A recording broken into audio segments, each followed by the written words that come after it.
Today I will show you a horror mystery film from 2014, titled Last Shift. Spoilers ahead. Watch out and take care. Outside of a police station, Jessica is sitting in her patrol and talking to her mom on the phone. Her mom is worried that she's become a police officer like her dad, who died on duty. She doesn't want to talk about that on her first day of work, so she ends the conversation. Jessica enters the station with a bit of hesitation. There seems to be no one there, so she goes inside to look. She hears some noises and sees a man in the distance, cursing. Jessica speaks to him, but he tells her to turn around and stop. When he eventually walks over to her, he introduces himself as Sergeant Cohen. He tells her that this isn't the new station, but the old one. She was the lucky rookie to work the last shift there. Cohen explains that all the calls have already been rerouted to the new station. She may have some walk-ups that she should send his way. In case of an emergency, she should call the station. Cohen shows her the kitchen, but tells her not to go into holding. Jessica asks him why she's there instead of a security guard. He explains that she has to be there because she needs to take care of the evidence. Hazmat will come to the station sometime during the night to dispose of it. He orders her not to leave the premises and tells her that he'll relieve her when her shift is over. Later, Jessica is reading a book and almost falls asleep. Suddenly, she notices something wrong with one of the lights in the hallway. When the phone rings, she gets a distress call from a woman saying that she's trapped and that all of the people with her might be dead. When she asks for the address, the woman hangs up. Jessica immediately calls the news station. Since she didn't obtain the necessary information from the caller, they just tell her that they'll check on the call and if the calls have been properly rerouted. She hears something in holding and walks over to check it, thinking that it might be Cohen. Jessica reaches the place where the sounds of banging are coming from, but finds nothing there. Later, she eats her lunch in the kitchen and finds a long strand of hair inside her sandwich. Suddenly, there's a knock on the front doors, but when she goes to check, there is no one outside. When she turns around, there is someone inside the station. Jessica tells him to leave the station and sees that he's peeing on the floor. She takes out her baton and tries to communicate with him, but when that doesn't go anywhere, she chases him out. Jessica cleans the station and after that goes to the bathroom to wash her hands. She hears weird noises in the pipes and sees a pair of boots. Jessica leaves them outside for the homeless man. When she comes back inside, she hears another noise. She finds one of the bathrooms completely wrecked, then goes through to the station gym and into the locker room. One of the lockers still has a key in it and she opens it up, only to find a photograph inside of her and her father. She closes the locker and sees that all of the others have been opened. Suddenly, there's another call. It's the same woman begging for help. Jessica gets her name and she tells her that she has been taken on a ranch, then hangs up again. There is another call instantly, but this time it's the waste removal company. The man tells her that they will be running a little late. Jessica calls the news station again and tells them about the second call. They say that the girl isn't calling 911, but the station directly. And if she calls again, Jessica should tell her to call 911. Jessica continues to read the handbook, waiting for another call, when suddenly the raft behind her starts to move. She checks it, though she finds nothing wrong. As soon as she sits down, it unrolls again and rams into the other rafts. Jessica hears another noise out back and follows up on it. She sees that one of the doors has been opened and hears another noise inside, so she calls it in before she goes to investigate. The only thing she gets back from the station is a song. There's another noise and an alarm turns on in the station. Jessica is reciting lines from the handbook as she approaches the site where the sound came from. She goes into a trashed room and when a box almost falls on her, she sees that the homeless man has entered the facility. He's looking for something, not paying attention to her, so she climbs up to get him. She incapacitates him and arrests him. Jessica takes him to holding, but he keeps resisting her, so she drags him in. The door slams shut and the sounds of screaming can be heard outside. The man assaults her and she stuns him. Jessica realizes that she's locked in the cell and calls for someone to open the door. A strange face appears on the window, scaring her to drop the flashlight. Suddenly, the homeless man has the flashlight and he's aiming it at her. She reminds him that she's armed. The flashlight lights the corner to reveal the homeless man still unconscious. Jessica asks who's in there with him. A child's voice can be heard. She bangs on the door again and the voice asks her if she wants to get out of there alive. Jessica asks for her flashlight. Then everything goes dark again and two figures are seen next to her. The lights come back on and the cell door is open. She goes out and locks the prisoner in, then tries to calm herself down. Later, Jessica calls Cohen, and when he doesn't answer she leaves him a message, but doesn't tell him what happened. She pushes back to try and relax, but sees the words so etched out on the ceiling. When she checks the doors of the station, she sees a woman outside and tells her to leave. Marigold asks to finish her cigarette there, because she feels safer and Jessica lets her. Before she walks inside, Marigold says that she can tell she's a rookie. She tells her that she was in a cell next to the Paymon murderers that killed themselves in the station, who had kidnapped and slaughtered some girls. Jessica knows about the case because her father got killed on the scene of the crime, and she knows that the criminals died there too. Marigold insists that they brought them back alive to the station, and she could hear them sing some weird song in the cell next to her. They hung themselves with their bed sheets. Marigold finishes her smoke and leaves Jessica speechless. She patrols the station and finds a switched on TV. The TV plays a police interview with the Paymon brother that had committed the heinous crime mentioned. Two other TVs come on, playing interviews with the Paymon sisters. John Paymon is seen in a flashback, talking about the devil. The flashback of the interviews continues with the sisters, both saying similar things. John makes an absurd threat on the recording, as if he could be speaking right to Jessica. Suddenly, one of the chairs swings over to her, and for a moment it looks like someone is sitting on it. It keeps on doing that until it knocks Jessica over. The phone rings and she rushes to answer. It's the same girl saying that the other girls have been killed.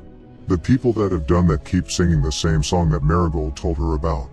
Jessica tries to make the girl call 911, but she tells her that she can't, so Jessica tells her to run and hide. Before the call ends, Jessica asks the girl if she's heard the name John Paymon, and she says that she has. Jessica has started connecting some of the dots, so she calls the new station again and conveys all the details of the call with the girl. She tells the officer on the other side of the call that she thinks that the remaining members of the Paymon family might have her. He laughs and tells her that all of them are in custody under constant police supervision. He gives her the number of a police report and tells her to reference that report number when she calls again if she gets any more information. She thanks him and hangs up. All of a sudden she hears whistling from the other side of the station. Jessica checks on a room with some office chairs, but gets distracted by more noise. When she looks back, the chairs have been completely rearranged. Jessica has had enough and thinks that the other police officers are playing a trick on her because she's a rookie. Suddenly, the bell of the station rings, and when she goes to check, there is one officer there. She begins asking him if it was just him that played the prank on her or were there others as well. He doesn't seem to know what she's talking about. Jessica asks if they play that same trick with other rookies as well. He introduces himself as Price, and he tells her that he just came to check up on her. Price asks her to let him in. They walk inside the station together and chat. She thinks that someone made him check up on her. But when he asks her how her shift is going, she tells him about the homeless man. He laughs and says that he's had worse than that, with one perp defecating all over his police car once. Jessica relaxes a bit, and he tells her that he actually came to check up on her because he knew her father. She asks him if he was with him that night. Price tells her how it all went down. They arrived early at the scene, but they could hear the girls begging for their lives. The two of them went inside without backup, and her father held the payments off, while he managed to get some of the girls out. He tells her that 2 officers died there, including her father. Price says that her dad was a good cop and that he'd be very proud of her. When he turns around, she sees a massive hole in his head, and as he walks by the window outside, he vanishes. Jessica goes to check where he went and calls after him. Suddenly, she hears voices coming from all around the station, circling her. Suddenly she sees a body being moved inside the hallway. It begins to levitate, and it moves in an unnatural way. Jessica hides for a moment, pulls out her gun, and when she steps out to check if the man is still there, he's gone. All of a sudden, she hears the homeless man screaming in his cell. He begs to be let out of there, and when she asks him what's wrong, he steps aside and shows her the 3 ghosts in his cell. Jessica keeps saying that it isn't real. The man cries and pleads with her not to leave him in there. She hears the song again, and when she reaches the place where it's coming from, she sees a group of girls sitting in a circle and singing. The ghost girls turn around to face her with bloody sheets on their faces, while their reflections look normal. The door shuts behind her and they disappear. Jessica hears another racket outside and goes to the evidence room. She finds it completely trashed, with some male clothes placed out in the center. Jessica runs over to the phone and calls Cohen. He asks her why she's calling him, and she tells him that she thinks she's seeing things. Jessica doesn't think she'll be able to finish her shift. Cohen belittles her about being afraid and asks her again if she'll be there by the end of the shift. Before he hangs up, he tells her not to call him again. She calls the waste disposal company to ask when they will be there. When the man tells her that he's not sure, she tells him that she'll be waiting for them outside in her squad car. Jessica leaves the station, but the phone rings, so she rushes inside. It's the girl again telling her that she's escaped. She tells Jessica that she sees some kind of sign, and Jessica keeps her on the line while calling dispatch from her cell phone. The girl says that she knows that she's going to die, and Jessica asks her if there is something she could use as a weapon. She disconnects again. Jessica calls the news station and references the number that was given to her earlier. The same officer picks up the phone and tells her that the girl that has been calling the station is dead. Jessica can't believe it. The officer tells her that she was the last Paimon victim and was beaten to death with a bat. He says that maybe some of the members in the Paimon commune might have avoided capture and is playing a sick joke on her, or it might be ghosts. The officer tells her that the Paimons killed themselves in the station and that ever since then there have been strange things happening in the station.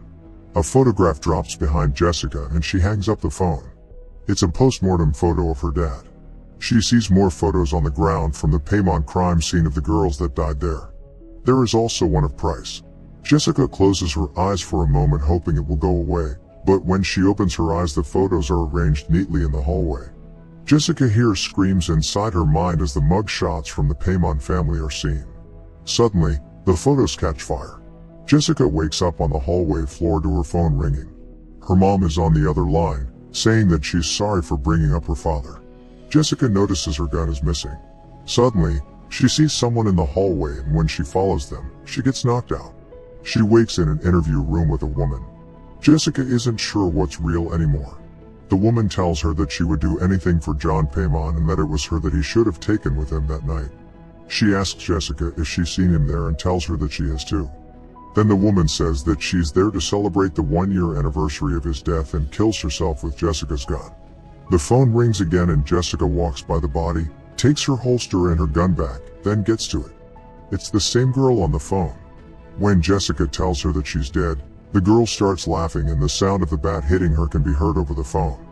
The sound continues around Jessica, and when she looks under her desk, she sees the girl's ghost. Jessica hides in the rafts and the ghost follows, searching for her. She finds Jessica and tells her that she doesn't want to die. The ghost vanishes and Jessica runs to the door, wanting to get out. She can't unlock the door, nor shoot her way out. Her phone rings. Her dad is calling. He tells her that she's driven like him, but asks her why she's trying to leave when he gave his life for the job. Jessica apologizes, saying she won't. He tells her that the man that killed him is still in the building and that she needs to do something about it. The homeless man suddenly walks past by her. She asks him how he got out and tells him to get down. When she goes to cuff him, he turns into an apparition. Jessica checks the homeless man's cell, only to find him dead. The words "King of Hell" are written on the walls. Jessica tries to call the news station for assistance, but she gets only static on her radio, then a scream and the song again. Blood comes out of the radio and a ghost appears next to her. She sees a projection of the Paimons doing some kind of ritual in their cell and then killing themselves. Johns turns toward Jessica and takes off the sheet. The ghosts are suddenly next to her and on the projection as well. Price appears as well and shoots himself. John almost gets her, but she finds a photo of her father and recites parts of the law enforcement codex. Her dad calls her again and tells her that they're coming. He says she needs to stop them, whatever it takes. A few men in hoods appear and she shoots at them. They tell her to come and find them. Jessica searches for them and ends up in the evidence room.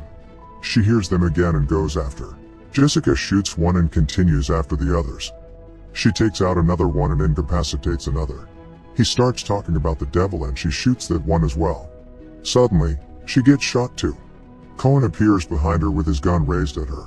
She turns and sees that the man she killed was from the waste disposal company. The real events play out in a flashback. Jessica can't believe it.